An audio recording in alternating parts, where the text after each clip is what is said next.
You know, it's always the case that when a war starts and the media and the politicians go into that patriotic, chauvinist hyperdrive that we've seen, it's always the case that it's the democratic rights of ordinary people that suffer first.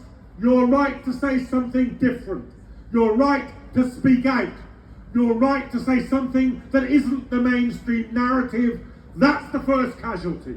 Truth is the first casualty in any war. And that's already beginning to happen. We have the most illiberal, undemocratic government intent on attacking our civil liberties that we've had for a generation, and my God, that's saying something. And it's happening right now, and it happened today on this demonstration. The People's Assembly coach from London was pulled off the motorway by the Manchester police. It was searched. It was searched because they said they'd heard there's a rumour of weapons. That's a lie. That's a complete fiction. And the only person on that coach that was searched was a non-white woman. Now, I'm not surprised. The police's boss is Suella Braverman. So that's what you get when you have a Home Secretary like Suella Braverman. It's our coaches, our protesters, our right to peacefully protest, which is under attack. Just like it's our right to strike, just like it's our right to participate in climate protest. That's what they want. A quiet, docile population that won't freak out, that won't organise, and that won't protest. And I'll tell you what, they're not going to have it. They are not going to get it. And we are very proud in the Stop the War Coalition that we have seen them off on previous occasions like this. There was SOCPA that was supposed to prevent us from demonstrating in Parliament Square. I don't know, maybe it's still on the statute books, but I'll tell you what, if it is, nobody knows about it, and the police don't try to enforce it, and I'll tell you why. Partly because Brian Hoare, one protester, got in Trafalgar Square, got in Parliament Square, and stayed there no matter what they threw at him. And partly because we called a demonstration and assembled in Trafalgar Square and had at its head Tony Benn with his war medals on, and we marched to Parliament Square and we said, if you're going to arrest somebody, try this. And they didn't. And they never have since. And that's how you defy the law. That's how you defend the right to protest. So my message to the police is today, and you can turn on your body cameras for this one, you're not going to stop us protesting. We are not going to stop protesting against the Tories.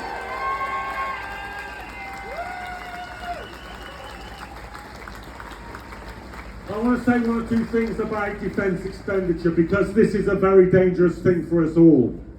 There is now record defence expenditure being projected in this country, and to their shame, the Trade Union Congress voted for an even higher level of defence expenditure than the Tory government. So I want to say a word to people in the Labour movement about this. Every bomb that's manufactured, every tank that rolls off the production line, every fighter jet that takes off from an airbase, that's a roof over somebody's head, that's food in some child's mouth that isn't going to get paid for. That's the wages of a teacher. That's the wages of a nurse. That's the wages of a bin collector that isn't going to get paid. You can't have it both ways. You can't be in favour of people getting jobs and homes and schools and at the same time being in favour of tanks and bombs. Because every bomb that goes off, irrespective of whether it hits its target home here. It stops your kids being educated, it stops your sick being cared for, it stops your children having a house over their head. There is no such thing as international politics which isn't domestic politics at the same time. They've always got the money for the bombs, but but never for the houses, never for the hospitals, never for the schools. And no serious socialist, no serious trade unionist, no serious Democrat can be in favour of schools and hospitals and houses and at the same time tell you they're in favour of bombs and war and imperialism.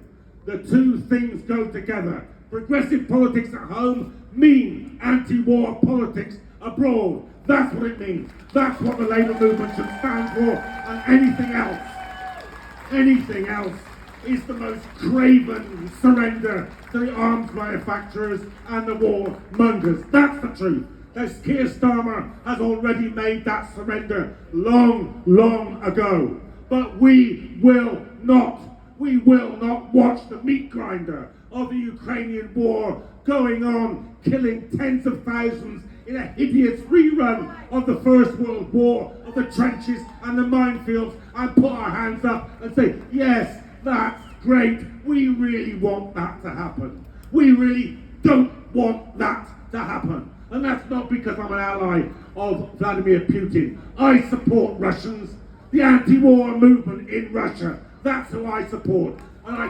condemn Putin for arresting my friend Boris Kagalitsky and putting him in jail for being an anti-war protester. And I condemn Zelensky for putting my friend Yuri Shevchenko in jail for being an anti-war protester. And I am in favour of allied to anti-war protesters here in the Ukraine, in Russia, because they are the people who want to pull down the corrupt governments, the politicians that don't care, who want to make sure that money is spent on welfare and not warfare.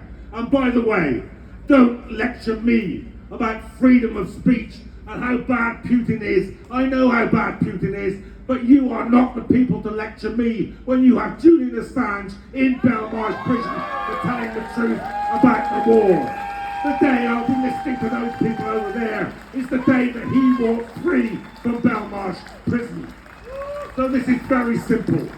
Anti-war politics are not something else, somewhere else, to do with international affairs. They're about how we defeat this government, how we protect our own lives, our wages, our conditions, our education, our health service. That's what anti-war politics means. That's why it's at the heart of our movement. Thank you very much for listening.